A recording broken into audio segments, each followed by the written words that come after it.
Hello everyone. তাহলে আজকে আমি তোমাদেরকে তোমাদের ফার্স্ট ইউনিট টেস্টের ক্লাস 10 এর মাধ্যমিকের ফার্স্ট ইউনিট টেস্টের একটা ছোট্ট করে সাজেশন দেব। ঠিক আছে, সাজেশন ঠিক না বলতে পারো, ইম্পর্টেন্ট কি কি জিনিস আসবে সেগুলো সম্পর্কে একটু জাস্ট ধারণা দেব। ঠিক আছে, তো প্রথমেই তোমাদের কি থাকে, তোমাদের দেখো চারটে পার্ট থাকে, সিন, আনসিন আর গ্রামার ভোকাবুলারি একসাথে, আর তার সাথে রাইটিং। তাই তো, এই চারটে পার্ট থাকতে, এই চারটে পার্টের মধ্যে কিভাবে কোন কোন পার্টে কি কি ইম্পর্টেন্ট সেটা বলে দিচ্ছি। সিনের পোর্শনে, তোমাদের যে সিনের পোর্শন আছে সেই সিনের পোর্শনটাতে তোমাদের যে টেক্সটে তিনটে চ্যাপ্টার আছে, টেক্সটে তিনটে লেসন আছে তোমাদের। এক হচ্ছে ফাদার সেলফ, তারপরে হচ্ছে পাসিং অ্যাওয়ে অফ বাপু, আর হচ্ছে ফেবল। এই তিনটে চ্যাপ্টার আছে। তার মধ্যে এইবার ফার্স্ট ইউনিটে তোমাদের পাসিং অ্যাওয়ে অফ বাপুটা important. Passing away of Bapu আর হচ্ছে তোমাদের ফেবল, এই দুটো, passing away of Bapu R fable, এই দুটো চ্যাপ্টার তোমাদের খুব খুব ইম্পর্টেন্ট এবারে। ঠিক আছে, এবার এখান থেকে কিরকম কি কোশ্চেন আসতে পারে না, পাসিং অ্যাওয়ে অফ বাপু থেকে তোমার ভেতর থেকে প্রশ্ন আসতে পারে একটু খুঁটিয়ে, যেমন ধরো কটার সময় কি হয়েছিল না হয়েছিল, কমপ্লিট দ্য সেন্টেন্স আসতে পারে, এমসিকিউ তো আসবে ডেফিনেটলি, ট্রু ফলস আসবে, আর তার সাথে একটা দুটো হয়তো কোশ্চেন অ্যান্সার থাকবে, যেটাতে ওই টেক্সটুয়ালও আসতে পারে বা তোমাদের ওই প্রশ্ন বিচিত্র থেকে যে কোনো একটা কোশ্চেন আসতে পারে। ঠিক আছে, একটা কি দুটো প্রশ্ন আসবে, আর তার সাথে এমসিকিউ থাকবে, কমপ্লিট দ্য সেন্টেন্স থাকবে, ট্রু ফলস থাকবে, এগুলোর মধ্যে দু তিনটা থাকবেই। ঠিক আছে, আর ফেবল থেকে, ফেবল যেহেতু পোয়েম, এবার পোয়েমে খুব ইম্পর্টেন্ট একটা জিনিস থাকে, সেটা হচ্ছে পোয়েটের নেম, পোয়েটস নেম।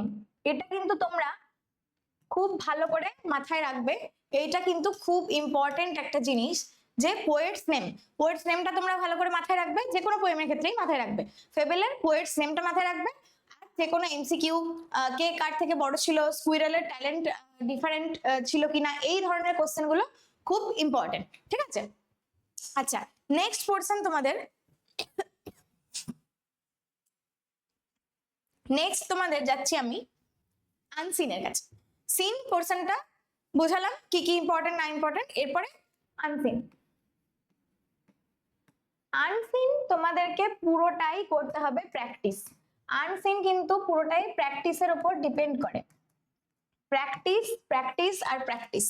আনসিনে আর কোনো কমনের ব্যাপার নেই, আনসিনে আমরা বলতে পারি না যে এইটাই কমন আসবে, বেশিরভাগটাই তোমাদের রায়মার্টিন কোশ্চেন ব্যাংক থেকে তোমরা করবে, বেশিরভাগটাই করবে কোশ্চেন ব্যাংক থেকে, কারণ এখনো তোমাদের টেস্ট পেপার বেরোয়নি, টেস্ট পেপার বেরোলে তখন টেস্ট পেপার থেকে করবে, কোশ্চেন ব্যাংক থেকে করবে বেশিরভাগটাই। ঠিক আছে, প্র্যাকটিস করবে কোশ্চেন ব্যাংক থেকে। আনসিন, আনসিনে কমন দেওয়ার মতন কিছু নেই, কিন্তু আনসিনে একটা জিনিস খুব কমন, সেটা হচ্ছে ট্রু ফলস।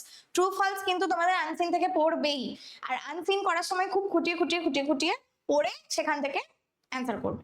আচ্ছা, নেক্সট তোমাদের আরেকটা যাচ্ছি, সেটা হচ্ছে গ্রামার, গ্রামার পোর্শন।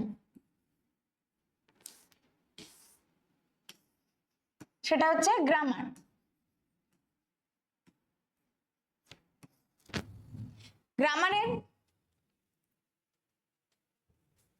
গ্রামারের মধ্যে কি ইম্পর্টেন্ট না, তোমাদের একটা দেখবে খুব কমন যেটা আছে, সেটা হচ্ছে ভার্ব ফর্ম, ঠিকঠাক ভার্ব ফর্ম মানে correct verb form.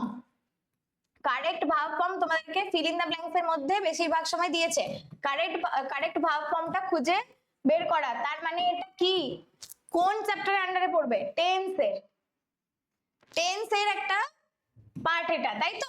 Fill in the blanks হয়, আর সেটাতে মানে ফিল ইন দা ব্ল্যাঙ্কস এর মধ্যে কারেক্ট ভার্ব ফর্মটা তোমাদেরকে খুঁজে লিখতে হয়, এটা খুব ইম্পর্টেন্ট। আর একটা জিনিস ইম্পর্টেন্ট, সেটা হচ্ছে তোমাদের ভয়েস চেঞ্জ। আরেকটা যেটা খুব ইম্পর্টেন্ট, সেটা হচ্ছে ভয়েস চেঞ্জ। ভয়েস চেঞ্জ তোমাদের বেশিরভাগটাই পড়বে অ্যাসার্টিভ সেন্টেন্সে, ভয়েস চেঞ্জ বেশিরভাগটাই পড়বে অ্যাসার্টিভ সেন্টেন্সে যদি বাইরে থেকে পড়ে, আর তার সাথে সাথে টেক্সচুয়াল গ্রামার, তার সাথে সাথে টেক্সচুয়াল গ্রামার। বোঝা গেল? তাহলে কি দুটো ইম্পর্টেন্ট, ভয়েস চেঞ্জ খুব ইম্পর্টেন্ট, আর কারেক্ট ভার্ব ফর্ম খুঁজে ফিল ইন দা ব্ল্যাঙ্কস এ লেখা, এটা খুব ইম্পর্টেন্ট। আরেকটা যেটা ইম্পর্টেন্ট সেটা হচ্ছে ফ্রেজাল ভার্ব। ফ্রেজাল ভার্ব খুব খুব ইম্পর্টেন্ট, ফ্রেজাল ভার্ব, ঠিক আছে? ফ্রেজাল ভার্বও তোমাদের খুব ইম্পর্টেন্ট। তাহলে কি হলো না, তিনটে জিনিস, কারেক্ট ভার্ব ফর্ম খুঁজে লেখা, আর ভয়েস চেঞ্জ, অ্যাসার্টিভ সেন্টেন্সে মেইনলি, আর তার সাথে ফ্রেজাল ভার্ব। এইগুলো ফ্রেজাল ভার্ব তোমরা প্রচুর কোশ্চেন ব্যাংকে পাবে, ওখানে প্র্যাকটিস করতে পারবে। আর তোমাদেরকে ফ্রেজাল ভার্বের লিস্ট গ্রামার বই থেকে নিয়ে পড়তে হবে। আর এই দুটো জিনিস তোমরা টেক্সচুয়ালও করবে আর এক্সট্রা অনেক প্র্যাকটিসও করবে, যাতে যে কোনো রকম দিলেও যেন না আটকাও, ঠিক আছে? আর এবার গেল তোমাদের লাস্ট পার্ট, মানে রাইটিং। তোমাদের লাস্ট পার্ট হচ্ছে রাইটিং। রাইটিং এর মধ্যে কি কি ইম্পর্টেন্ট না, প্রথমে ইম্পর্টেন্ট হচ্ছে লেটার, বিশেষত অফিসিয়াল লেটারটা খুব ইম্পর্টেন্ট, স্পেশালি তোমাদের যে এডিটোরিয়াল লেটারটা আছে সেইটা, অফিসিয়াল লেটার বেশি ইম্পর্টেন্ট, ঠিক আছে? লেটারটা পুরোটাই ইম্পর্টেন্ট, কিন্তু অফিসিয়াল লেটারটা একটু বেশি ইম্পর্টেন্ট। আচ্ছা, তার মধ্যে আবার এডিটোরিয়াল যে লেটারটা আছে তোমাদের বইয়ে, যে লেটারটা আছে এডিটোরিয়াল, সেইটা থাকতে পারে, টপিকটা হয়তো চেঞ্জ করে দিতে পারে, ঠিক আছে? তারপর তোমাদের আরেকটা যেটা ইম্পর্টেন্ট সেটা হচ্ছে প্রসেসিং। প্রসেসিং ভীষণ ভাবে তোমাদের ইম্পর্টেন্ট একটা রাইটিং এর টপিক, প্রসেসিং ভীষণ ভাবে ইম্পর্টেন্ট রাইটিং এর টপিক। প্রসেসিংটা মেইনলি ফুড বা ড্রিঙ্কের প্রসেসিংই পড়বে, আশা করা যায় ফুড বা ড্রিঙ্কের একটা সহজ প্রসেসিংই পড়বে, প্রসেসিং সব থেকে ইজি, এটা তোমরা অ্যাটেম্প্ট করবে। আচ্ছা, আর একটা যেটা লেস ইম্পর্টেন্ট বাট তাও, সেটা হচ্ছে বায়োগ্রাফি। বায়োগ্রাফি, তোমাদের যে বায়োগ্রাফিটা আছে সেটাও ইম্পর্টেন্ট, তার সাথে সাথে এক্সট্রা যে কোনো মনীষীর বায়োগ্রাফি কিন্তু পড়তে পারে।